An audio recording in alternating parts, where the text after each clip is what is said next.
তো তোমরা মাংসের আওয়াজটা তো শুনতেই পেলে, টকবক টকবক করে ফুটছে, কেমন হয়েছে বলো। আর এখানে ফ্রুটস কেটে নিয়েছি 3-4 রকমের, দিদিভাইদের দেবো বলে। আর তারপর এটা হচ্ছে আমাদের বাড়ির সব থেকে ছোট্ট সদস্যের খাবার, এটা হচ্ছে বৃষ্টির ভাইয়ের খাবার, তোকে দিতে যাব এখন। আর তারপরে দেখো আমি সব সরঞ্জাম গুছিয়ে নিয়েছি, শুধু ভাতটা বাড়িনি, চাটনি, ফ্রুটস আর এখানে হচ্ছে চিকেন। আর তারপরে চলো রাইসটা একটু দেখিয়ে দিই।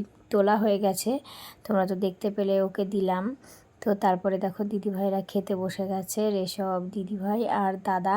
আর অঙ্কুর তো আসেনি, দিদিভাইদের আর একটা ছেলে আছে, ও হচ্ছে নেপালেই আছে, ও আসেনি, ওর পরীক্ষা বলে হয়তো আসেনি। তো সবাই খেতে বসে গেছে, দিদিভাইদের খাওয়া হয়ে গেলে তারপরে আবার আমরা খাবো। মেয়েরও খাওয়া হয়ে গেছে, মেয়ে বসে আছে। তো চলো টাটা।